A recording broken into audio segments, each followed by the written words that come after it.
ನಮಸ್ಕಾರ ವೀಕ್ಷಕರೇ, ಶ್ರೀಗರಿ ವಾರ್ತೆಗರಿಗೆ ಸ್ವಾಗತ. ನಾನು ನಿಮ್ಮ ಗ್ರಹೇಶ್ವರ ಗಾರ್ಡಿಗೇಂದ್ರ. ದಿನಾಂಕ ಏಪ್ರಿಲ್ 21, 2026ರಂದು ಪತ್ರಿಕಾಗೋಷ್ಠಿ ಭಾರತೀಯ ಜನತಾ ಪಾರ್ಟಿ ಕಚೇರಿಯಲ್ಲಿ ವಿಧಾನ ಪರಿಷತ್ ವಿರೋಧ ಪಕ್ಷದ ನಾಯಕರಾದ ಶ್ರೀ ಛಲವಾದಿ ನಾರಾಯಣ ಸ್ವಾಮಿ ಕೃಷ್ಣರಾಜ, ವಿಧಾನಸಭಾ ಕ್ಷೇತ್ರದ ಶಾಸಕರಾದ ಶ್ರೀ ಟಿ.ಎಚ್. ಶ್ರೀವತ್ಸ, ಮೈಸೂರು ಮಹಾನಗರ ಅಧ್ಯಕ್ಷರಾದ ಶ್ರೀ ಎಲ್. ನಾಗೇಂದ್ರ, ಮೈಸೂರು ಗ್ರಾಮಾಂತರ ಅಧ್ಯಕ್ಷರಾದ ಶ್ರೀ ಕುಂಬ್ರಳ್ಳಿ ಸುಬ್ಬಣ್ಣ, ರಾಜ್ಯ ಉಪಾಧ್ಯಕ್ಷರಾದ ಎನ್. ಮಹೇಶ್, ಮಾಜಿ ಮೇಯರ್ ಶಿವಕುಮಾರ್, ಶೈಲೇಂದ್ರ, ಅಶ್ವಿನಿ, ಶರತ್, ರಘು, ಮಹೇಶ್, ರಾಜ ಅರಸ್ ಹಾಗೂ ಮತ್ತಿತರರು ಉಪಸ್ಥಿತರಿದ್ದರು. ಈ ಸರ್ಕಾರ ಬಂದು 3 ವರ್ಷ ಆಯಿತು. ಕಾಂಗ್ರೆಸ್ ಸರ್ಕಾರ 9 ಕೇಸುಗಳಲ್ಲಿ SIT ಮಾಡಿದೆ.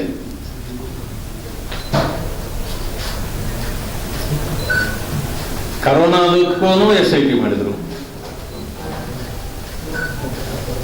40% ಕಮಿಷನ್ ಅಂತೇಳಿ SIT ಮಾಡಿದ್ರು. ಎಲ್ಲದರಲ್ಲೂ ಮುಖಭಂಗಾಯಿತು. 9 SIT ಮಾಡಿದ್ರಲ್ಲಿ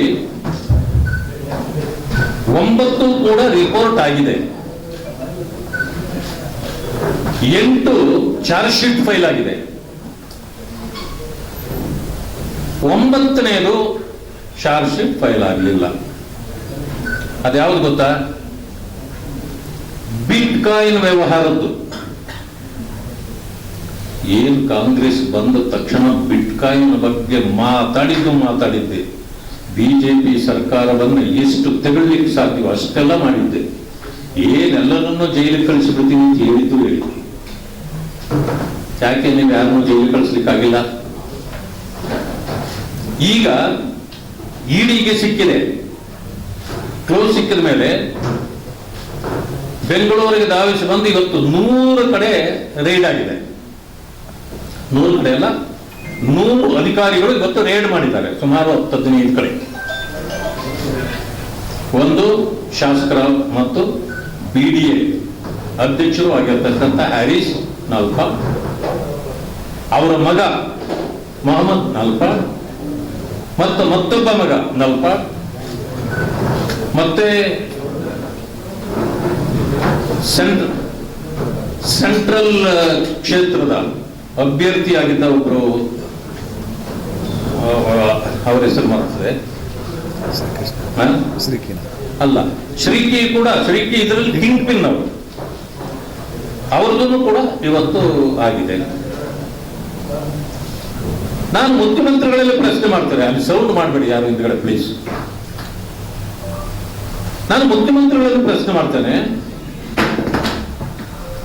ಮಾನ್ಯ ಮುಖ್ಯಮಂತ್ರಿಗಳಾಗಿರ್ತಕ್ಕಂಥ ಸಿದ್ದರಾಮಯ್ಯನವರೇ, ನಿಮ್ಮದು ಎಂತ SIT ಅದು? ನಿಮಗೆ ಕ್ಲೀನ್ ಚಿಟ್ ಕೊಡ್ಲಿಕ್ಕೆ ಮಾತ್ರ SIT-ನ?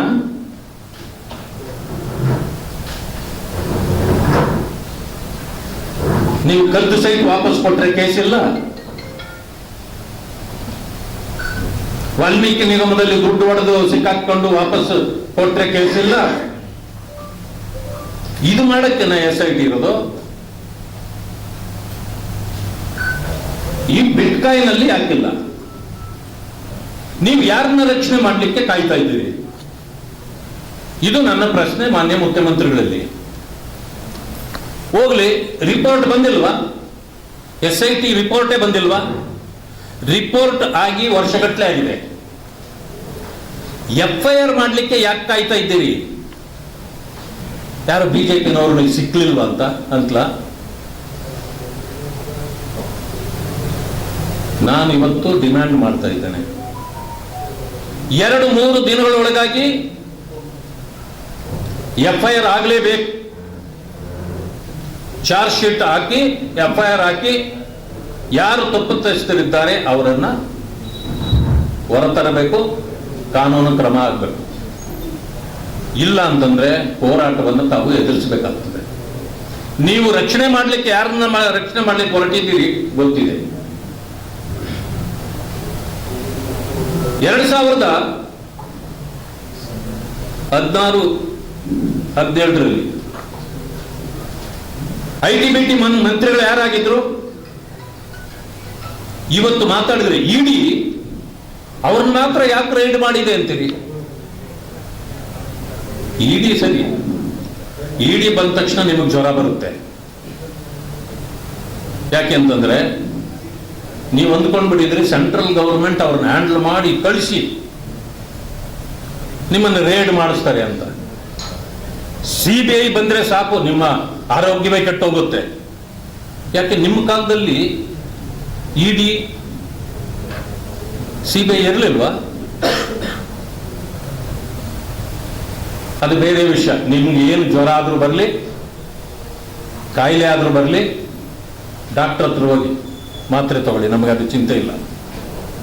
ಆದ್ರೆ SIT ನೀವೇ ಮಾಡಿದ್ದಲ್ಲ, ಈಗ ಯಾಕೆ ಚಾರ್ಜ್ ಶೀಟ್ ಆಗ್ತಾ ಇಲ್ಲ? ತಕ್ಷಣ ನೀವು ಚಾರ್ಜ್ ಶೀಟ್ ಹಾಕ್ಬೇಕು. ಜನತಾದಳದವ್ರು ಇದ್ದಾರೆ, ಅದರಲ್ಲಿ ಬರ್ಲಿ ಬೆಳಕಿಗೆ. ಒಂದು ಬಿಟ್ಕಾಯಿನ್ ಹೇಳ್ತಲ್ಲ, ಬಿಟ್ಕಾಯಿನ್ ಕಾಂಗ್ರೆಸ್ನವರಿದ್ರು ಬರ್ಲಿ, ನಮ್ಗೇನು ಚಿಂತೆ ಇಲ್ಲ. ತಪ್ಪಿತಸ್ಥರನ್ನ ರಕ್ಷಣೆ ಮಾಡುವ ಕೆಲಸವನ್ನ ಭಾರತೀಯ ಜನತಾ ಪಕ್ಷ ಮಾಡೋದಿಲ್ಲ. ಹೀಗಿದ್ದಾಗ ನೀವ್ಯಾಕೆ ಚಾರ್ಜ್ ಶೀಟ್ ಆಗ್ತಾ ಇಲ್ಲ? ಮಾನ್ಯ ಮುಖ್ಯಮಂತ್ರಿಗಳೇ, ನಾನು ಹೇಳಿದೆ 16-17ರಲ್ಲಿ ಅಶೋಕ ಹೋಟೆಲ್ನಲ್ಲಿ ಒಂದು ಸೆಮಿನಾರ್ ನಡೆಯುತ್ತೆ. ಸೆಮಿನಾರ್ ಯಾವುದರ ಬಗ್ಗೆ ಅಂತಂದ್ರೆ, ಇದೇ ಬಿಟ್ಕಾಯಿನ್ ರೀತಿಯಲ್ಲಿ ಇನ್ನು ಮುಂದಿನ ದಿನಗಳಲ್ಲಿ ಇದೇ ರೀತಿ ವ್ಯವಹಾರಗಳಾಗತ್ತೆ. ಆ ಕಾರಣದಿಂದ ಇದರ ಬಗ್ಗೆ ಯುವಕರು ಸಿದ್ಧರಾಗಿರಬೇಕು.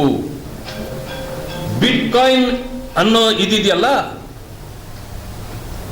ಇದು ಕರೆನ್ಸಿ ಅಲ್ಲ, ಇದು ಆನ್ಲೈನ್ ಅಲ್ಲಿ ನಡೆಯತಕ್ಕಂಥದ್ದು. ಇದನ್ನ ಮೈನಿಂಗ್ ಮಾಡಬೇಕು. What is mining called? ಇದು ಅವತ್ತು ಸೆಮಿನಾರ್ನಲ್ಲಿ ನಡೆಯತಕ್ಕಂಥ ಮಾತುಗಳು. ಇದನ್ನ ಇಟ್ ಈಸ್ ಅನ್ ಇಲ್ಲೀಗಲ್. ಆವತ್ತು ಸರ್ಕಾರ ಇದನ್ನ ಪ್ರೇರೇಪಣೆ ಮಾಡಬಾರ್ದಿತ್ತು. ಯಾರು ITBT ಮಂತ್ರಿಗಳಿದ್ರೋ ಅವರೇ ಸೆಮಿನಾರ್ ಮಾಡಿ ಇದನ್ನ ಕಾನೂನು ಬಾಹಿರವಾಗಿ ಪ್ರೇರೇಪಣೆ ಮಾಡ್ತಾರೆ. ಅವತ್ತಿನ ದಿವಸ ಆವತ್ತಿದ್ದ ಅಧಿಕಾರಿಗಳು ಹೇಳ್ತಾರೆ, ಅರೇ ಸರ್ಕಾರಕ್ಕೆ ಏನಾಗಿದೆ ರೀ, ಈ ಆನ್ಲೈನ್ ಕರೆನ್ಸಿಯನ್ನ ಪ್ರಚೋದನೆ ಮಾಡಲಿಕ್ಕೆ ಸರ್ಕಾರವೇ ಹೊರಟುಬಿಟ್ಟಿದೆ ಅಂತೇಳಿ. ನಾನು ಇವತ್ತು ಹೇಳ್ತೇನೆ, ಶ್ರೀಕಿ ಅವರು ಯಾರ್ಯಾರ ಸಂಬಂಧದಲ್ಲಿ ಇದ್ರು ಅವತ್ತು, ಆವತ್ತಿನ ITBT ಮಂತ್ರಿಗಳ ಕಚೇರಿಗೆ ಶ್ರೀಕಿ ಅವರು ಯಾತಕ್ಕಾಗಿ ಬರ್ತಿದ್ರು, ಇದರ ಹಿಂದೆ ಯಾರು ಇದ್ದಾರೆ ಅಂತಕ್ಕಂಥದ್ದು ಸಂಪೂರ್ಣವಾಗಿ ಆವತ್ತಿನ ವಿಡಿಯೋಗಳು, ಅಂದ್ರೆ ಇದಕ್ಕೆ ಬಂದ ವಿಧಾನಸೌಧಕ್ಕೆ ಅವರ ಕಚೇರಿಗೆ ಬಂದ ವಿಡಿಯೋಗಳನ್ನು ತೆಗೆದ್ರೆ ಇವರ ಸಂಪರ್ಕದಲ್ಲಿ ಯಾರ್ಯಾರು ಇದ್ರು ಅನ್ನೋದು ಇವತ್ತು ಕೂಡ ಬೆಳಕಿಗೆ ಬರ್ತದೆ. ಆವತ್ತಿನ ವಿಡಿಯೋಗಳು ಇವತ್ತಿಗೂ ಸಿಗ್ತವಲ್ಲ ನನಗೆ ಗೊತ್ತಿಲ್ಲ, ಬಟ್ ಸರ್ಕಾರವು ಕೂಡ ಇದರಲ್ಲಿ ಹೊಣೆಯಾಗಿತ್ತು. ಆವತ್ತಿನ ಸರ್ಕಾರ, ಸಿದ್ದರಾಮಯ್ಯನವರ ನೇತೃತ್ವದ ಸರ್ಕಾರ ಅದು. ಆದ್ರಿಂದಲೇ ಇವತ್ತು ಚಾರ್ಜ್ ಶೀಟ್ ಹಾಕಲಿಕ್ಕೆ ಹೆದರ್ತಿದ್ದಾರೆ ಅವರು, ನಮ್ಮವರೇ ಎಲ್ಲ ಸಿಕ್ಕಾಕೊಳ್ತೀವಿ ಅಂತ. ಈಗ ಇಡಿ ಬಂದಿದೆ, ನೀವು ತಡೆಯಲಿಕ್ಕೆ ಇನ್ನು ಸಾಧ್ಯ ಇಲ್ಲ. ಈಗ ಅವರಿಗೆಲ್ಲ ಸಿಕ್ಕಿರ್ತದೆ. ಈ ಅವರು ಬಿಡುಗಡೆ ಮಾಡೋದಕ್ಕೆ ಮುಂಚೆ ನೀವು ಬಿಡುಗಡೆ ಮಾಡಿ. ವರದಿ ಟೇಬಲ್ ಮೇಲೆ ಇದೆ, ಈಗ SIT ಟೇಬಲ್ ಮೇಲೆ. ಆದರೆ ನೀವು ಯಾಕೆ ತಡೆ ಹಿಡಿತಾ ಇದ್ದೀರಿ? ತಕ್ಷಣ ಇದು ಮಾಡಬೇಕು ಅಂತೇಳಿ ನಾನು ಮುಖ್ಯಮಂತ್ರಿಗಳಲ್ಲಿ ಒತ್ತಾಯ ಮಾಡ್ತೇನೆ. ITBT ಮಂತ್ರಿ ಅಂತ ಹೇಳಿದೆ, ಇವತ್ತು ಯಾರಿದ್ದಾರೆ? ಪ್ರಿಯಾಂಕಾ ಅವರು ಇದ್ದಾರೆ. ಪ್ರಿಯಾಂಕರ್ಗೆ ಅವರು ಇದ್ದಾರಲ್ಲ. ಅಲ್ಲ, ನಾನು ಒಂದ್ಸಾರಿ ಹೇಳಿದ ಮೇಲೆ ಇನ್ನೊಂದು ಸಾರಿ ಹೇಳಿ ಅಂತೀರಿ. ಬಹಳ ಸಂತೋಷ ನೋಡಿ. ಅದೇನು ಗುಟ್ಟೇನಲ್ಲ, ಅವರು ಇದ್ರು, ಅದರಲ್ಲಿ ಅವರೇ ಸೆಮಿನಾರ್ ಮಾಡಿದ್ರು ಅಲ್ವಾ? ಅದರಿಂದಾಗಿ ನೀವು ಯಾರ್ಯಾರು ಇದರಲ್ಲಿ ಇದ್ದಾರೆ ಹೊರಗಡೆ ಬರಲಿ. ಅವರು ತಪ್ಪು ಮಾಡಿಲ್ಲ, ನಿರಪರಾಧಿ, ನಂದೇನು ಅಭ್ಯಂತರ ಇಲ್ಲ. I have no objection. But ಯಾರ ಮೇಲಾದ್ರೂ ಇದು ಅಪಾದನೆಗಳು ಬಂದಾಗ ಅದರಿಂದ ಹೊರಬರಬೇಕಾಗಿದ್ದು ಅವರ ಕೆಲಸ. ಇದು ಸರ್ಕಾರಕ್ಕೆ ಸುತ್ತಕೊಳ್ತಾ ಇದೆ. ಈಗ ಆವತ್ತಿದೇ ಸರ್ಕಾರ ಇತ್ತು, ಇವರೇ ಮುಖ್ಯಮಂತ್ರಿಗಳಿದ್ರು, ಆ ಕಾರಣದಿಂದ ಇದು ಸರ್ಕಾರಕ್ಕೆ ಸುತ್ತಕೊಂಡಿರೋದ್ರಿಂದ ಈಗ ಹ್ಯಾರಿಸ್ ಅವರು, ಅವರ ಇಬ್ಬರು ಮಕ್ಕಳು, ಮತ್ತೆ ಶ್ರೀಕಿ ಅವರು ಎಲ್ಲರ ಮನೆಗಳು ರೈಡ್ ಆಗಿದೆ ಇವತ್ತು. ಅಂದಮೇಲೆ ಅದು ಹೊರಗಡೆ ಬರಲೇಬೇಕೀಗ.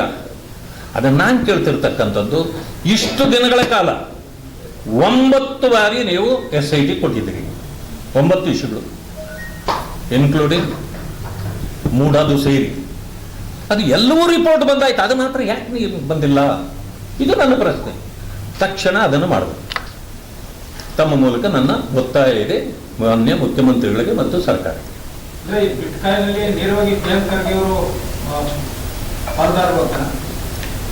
ನಾನು ಇನ್ವೆಸ್ಟಿಗೇಷನ್ ಮಾಡಿರೋದು SIT.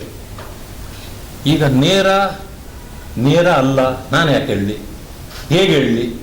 ರಿಪೋರ್ಟಲ್ಲಿ ಇದ್ರೆ ಅವರನ್ನು ಕೂಡ ತಪ್ಪಿತಸ್ಥರೇ. ಶ್ರೀಕಿ ಸಂಪರ್ಕ ಎಲ್ಲರಿಗೂ ಇತ್ತು, ಆವತ್ತಿದ್ದವರಿಂದ ಎಲ್ಲರಿಗೂ, ಇಲ್ಲಿವರೆಗೂ ಇರೋರ್ಗೂ ಎಲ್ಲರಿಗೂ ಇದೆ. ಅದು ಸಾಬೀತು ಆಗಿದೆ. ಅದಕ್ಕೆ ನೀವು SIT ಕೊಟ್ರಿ. ಆದರೆ ನೀವು ರಿಪೋರ್ಟನ್ನು ಹೊರಗಡೆ ಹಾಕಿಲ್ಲ, ಚಾರ್ಜ್ ಶೀಟ್ ಫೈಲ್ ಮಾಡಿಲ್ಲ, ಅದಾದಮೇಲೆ FIR ಆಗಬೇಕು, ಆಗಿಲ್ಲ. ಯಾಕೆ? ಸರ್ಕಾರದ ಜವಾಬ್ದಾರಿ ಅಲ್ವಾ, ಮುಖ್ಯಮಂತ್ರಿಗಳ ಜವಾಬ್ದಾರಿ ಅಲ್ವಾ? ಯಾಕೆ ಮಾಡಿಲ್ಲ? ಸಿಎಂ ಹೇಳ್ತಿರೋದು ಕಾಂಗ್ರೆಸ್ನವರು ಗುರಿ ಹಾಕಿ ಪದೇ ಮಾಡ್ತಾ ಇದ್ದಾರೆ, ಬಿಜೆಪಿ ಅವರು ತಪ್ಪು ಮಾಡಿಲ್ವಾ ಅಂತ. ಯಾರಾದ್ರೂ ತಪ್ಪು ಮಾಡಿರೋರನ್ನ ಮುಟ್ಟಬೇಡ್ರಿ ಅಂತ ಹೇಳ್ತಾರ? ಪದೇ ಕಾಂಗ್ರೆಸ್ನವರೇ ಟಾರ್ಗೆಟ್ ಮಾಡ್ತಾ ಇದ್ದಾರೆ, ಬಿಜೆಪಿ ಯಾರು ತಪ್ಪು ಮಾಡಿಲ್ವಾ ಅಂತ. ನೋಡಿ, ಎಲ್ಲಿ ತಪ್ಪು ಮಾಡಿರೋರು ಇರ್ತಾರೋ ಅಲ್ಲಿ ಟಾರ್ಗೆಟ್ ಆಗೋದು ಸಹಜ. ಈಗ ಮುಖ್ಯಮಂತ್ರಿಗಳಿಗೆ ಹಂಗೇನಾದ್ರೂ ಅನಿಸಿದ್ರೆ ಅವರು ಕೂಡ ಪತ್ರನೇ ಬರೆದು ಬಿಡಲಿ, ಯಾರಿಗೆ? EDಗೆ, CBIಗೆ ಕೊಡಲಿ. ನಾವು ಅವ್ರನ್ನ ತಡೆಯೋಕ್ಕಾಗತ್ತಾ? ತಡೆದಿದ್ದೀವ? ನಿಮಗೆಲ್ಲ ಅಧಿಕಾರ ಇದೆ, ಮಾಡಿ. ಅದನ್ನ ಯಾಕೆ ಮಾಡಲ್ಲ? ನೋಡಿ, ಅಧಿಕಾರದಲ್ಲಿರೋರು ಇನ್ನೊಬ್ಬರ ಮೇಲೆ ಆಪಾದನೆ ಮಾಡ್ಕೊಂಡು ಕೂತ್ಕೋಬಾರದು. ಯಾಕಂದ್ರೆ ಅಧಿಕಾರ ಇದೆ ಅವರಿಗೆ, ಚಲಾಯಿಸಿ. ತಪ್ಪಿತಸ್ಥನ್ನು ಒಳಗಡೆ ಕಳಿಸೋಕೆ ಕೆಲಸ ಮಾಡಿ, ಅಭ್ಯಂತರ ಇಲ್ಲ ನಮ್ಮದು. ಆದರೆ ಹಾಗಿರ್ತಕ್ಕಂಥದ್ದನ್ನು ತಡೆ ಯಾಕೆ ಹಿಡಿದಿದ್ದೀರಿ? ಇದು ಒಂದು ಪ್ರಶ್ನೆ. ಎರಡನೇದು, ದಲಿತರನ್ನ ಒಂದು ರೌಂಡ್ ಎಲ್ಲ ಮುಗಿಸಿ ಆಯಿತು. ಇನ್ನು ಮುಂದೆ ದಲಿತರು ಬಹುಶಃ ಕಾಂಗ್ರೆಸ್ಸನ್ನ ಅಪ್ಪಿಕೊಂಡಿದ್ರಲ್ಲ, ಅವರೆಲ್ಲ ಬಿಟ್ಟು ಬರ್ತಾ ಇದ್ದಾರೆ. ಇನ್ನು ಯಾಕೆಂತಂದ್ರೆ ಕಾಂಗ್ರೆಸ್ಸನ್ನು ಯಾರ್ಯಾರು ನಂಬ್ಕೊಂಡಿದ್ರು ಎಲ್ಲರನ್ನೂ ಹಾಳು ಮಾಡಿಯಾಗಿದೆ. ಅವರು ಔಟ್. ಎರಡನೇದು ಅವ್ರು ನಂಬಿದ್ದು ಮುಸಲ್ಮಾನರು ಸಂಪೂರ್ಣವಾಗಿ ಈಗ ಅವ್ರನ್ನ ತಿರಸ್ಕಾರ ಮಾಡಿ ಹೊರಗಡೆ ಬರ್ತಿದ್ದಾರೆ. ಪಾಪ ಅವ್ರಿಗೆ ಇಷ್ಟವರೆಗೂ ಗೊತ್ತಾಗಿರಲಿಲ್ಲ. ಈಗ ಅವ್ರು ಹೇಳ್ತಾರೆ, BJP ಬಂದರೂ ಸರಿ, ನಮ್ಮ BJP ಗುಮ್ಮ ತೋರಿಸಿ ನಮ್ಮನ್ನ ವೋಟ್ ಬ್ಯಾಂಕ್ ಮಾಡ್ಕೊಂಡು ನಮ್ಮನ್ನು ಮೋಸ ಮಾಡ್ತಿದ್ರಿ ಅಂತ. ಜಾಫರ್ ಶರೀಫ್ ಅವ್ರ ಕಾಲದಿಂದ ನೋಡಿ, ಜಾಫರ್ ಶರೀಫ್ ಅವ್ರನ್ನ ಕೆಟ್ಟದಾಗಿ ಕೊನೆ ಗಳಿಗೆಯಲ್ಲಿ ನಡೆಸ್ಕೊಂಡ್ರು. ಅದಾಯ್ತು. ಅವರು ಮೊಮ್ಮಗನಿಗೆ ಹೆಬ್ಬಾಳದಲ್ಲಿ ಟಿಕೆಟ್ ಕೊಟ್ಟು ಕಾಂಗ್ರೆಸ್ನವರೇ ನಿಂತು ಸೋಲಿಸಿದ್ರು. ಅದಾಯ್ತು. ಸರಡ್ಗೆ ಅವರು ಸೀನಿಯರ್ ಲೀಡರು, ಅವರನ್ನ MLC ಟಿಕೆಟ್ ಕಾಂಗ್ರೆಸ್ಸಿಂದ ಕೊಟ್ಟರು. ಆದರೆ ಅದೇ ಬೈರ್ತಿ ಸುರೇಶ್ ಅವರು ಇವತ್ತು ಸಚಿವರಿದ್ದಾರೆ. ಅವರಿಗೆ ಮಾನ್ಯ ಸಿದ್ದರಾಮಯ್ಯನವರು ಕೂಡಿ ಎಲ್ಲರೂ ಸೇರಿ ಓಟ್ ಹಾಕಿಸಿ ಅವ್ರನ್ನ ಗೆಲ್ಲಿಸಿ ಅವ್ರನ್ನ ಸೋಲಿಸಿದ್ರು. ಅಜಿತ್ ಶೇಟ್ ಅವರ ಮಗ, ನಿಮಗೆ ಇಲ್ಲೇ ನಿಮ್ಮವರೇ, ಇಲ್ಲೇ ಇರೋರು, ಮೈಸೂರಿನವರು, ತನ್ವೀರ್ ಶೇಟ್ ಅವರು. ಅವ್ರನ್ನ ಬ್ಲಾಕ್ ಲಿಸ್ಟ್ ಮಾಡಿ ಆಗೋಗಿದೆ. ಆಗಲಿ ಜಬ್ಬಾರ್ ಅವರು ಟಿಕೆಟ್ ಕೇಳಿದ್ದೇ ತಪ್ಪು ಅನ್ನೋ ಕಾರಣಕ್ಕೆ ಪಕ್ಷದ ಸದಸ್ಯತ್ವದಿಂದ ಹೊರಗಾಕ್ಬಿಟ್ಟಿದ್ದಾರೆ. ಅವ್ರದ್ದಾಯ್ತು. ನಜೀರ್ ಅಹಮದ್ ಅಂತೇಳಿ secretary, political secretary to chief minister ಇದ್ರು, ಅವರನ್ನ ರಾತ್ರೋರಾತ್ರಿ ಎತ್ತಂಗಡಿ ಮಾಡಿ ಕಳಿಸಿದ್ದಾಯ್ತು. ಈಗ ಜಮೀರ್ ಅವ್ರಿಗೆ ಕೈ ಹಾಕಿದ್ದಾರೆ. ಇದರ ಅರ್ಥ ಏನ್ ಗೊತ್ತಾ? ಮುಸಲ್ಮಾನರು ನಮ್ಮ ಕಾಂಗ್ರೆಸ್ನ ಫಾಲೋವರ್ ಆಗಿರ್ಬೇಕೇ ಹೊರತು ಆ ಮುಸಲ್ಮಾನರ ಯಾರೇ ನಾಯಕರ ಫಾಲೋವರ್ ಆಗಬಾರ್ದು. ಯಾಕೆಂದ್ರೆ ಯಾವತ್ತಿದ್ರು ಅವ್ರ ಹಿಂದೆ ಹೋಗ್ಬಿಡ್ತಾರೆ, ನಮಗೆ ನಿಲ್ಲಲ್ಲ ಅಂತ. CM ಇಬ್ರಾಹಿಂ ಅವರ ಕತೆ ಕೇಳಿ, ಎಷ್ಟು ಕಷ್ಟಪಟ್ಟರು, ಕಾಂಗ್ರೆಸ್ನಲ್ಲಿದ್ರು, ಅಲ್ಲಿಂದ ನಂಗೆ ಅನ್ಯಾಯ ಆಯಿತು ಅಂತೇಳಿ ದಳಕ್ಕೆ ಹೋದ್ರು.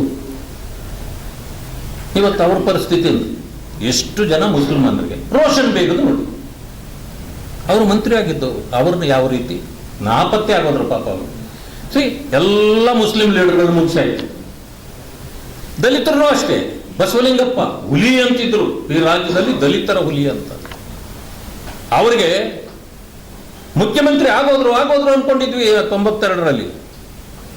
ಮಂತ್ರಿಗಿರಿನೂ ಕೊಡದೆ ಅವರು ಪಾಪ ಶಾಕ್ಗೆ ಬ್ರೈನ್ ಎಮರೇಜರ್ ಆಗಿ ತೀರ್ಕೊಂಡ್ಬಿಟ್ರು. ರಾತ್ರೋರಾತ್ರಿ ಶ್ರೀನಿವಾಸ್ ಪ್ರಸಾದ್ ಅವ್ರನ್ನ, ಮಂತ್ರಿಯಾಗಿದ್ದವ್ರನ್ನ ರಾತ್ರೋರಾತ್ರಿ ಎತ್ತಂಗಡಿ ಮಾಡಿಬಿಟ್ರು. ಅಂದ್ರೆ ದಲಿತರು, ಮುಸಲ್ಮಾನರು, ಹೀಗೆ ಹಿಂದುಳಿದವರು ಎಲ್ಲರೂ ಕೂಡ ಬರೀ ವೋಟ್ ಬ್ಯಾಂಕ್ ಆಗಿರ್ಬೇಕೇ ಹೊರತು ಬೇರೇನೂ ಅಲ್ಲ ಕಾಂಗ್ರೆಸ್ಗೆ. ಅದರಿಂದಲೇ ಇಡೀ ದೇಶದಲ್ಲಿ, ನಾರ್ತ್ ಇಂಡಿಯಾದಲ್ಲಂತೂ ಅವ್ರದ್ದು ನಾಪತ್ತೆನೇ ಆಗಿದೆ ಕಾಂಗ್ರೆಸ್. ಇದ್ದಿದ್ದಿಲ್ಲೇ ಕರ್ನಾಟಕ ಅಥವಾ ಕೇರಳ, ತೆಲಂಗಾಣದಲ್ಲೂ ಸ್ವಲ್ಪ ಇದೆ, ಅದು ಬಿಟ್ಟರೆ ಇನ್ನೆಲ್ಲೂ ಇಲ್ಲ. ಆದ್ದರಿಂದ ಅದರ ವಯಸ್ಸು ಆಗಿದೆ, ಅಂತ್ಯದ ದಿನಗಳು ಬಂದಿದೆ.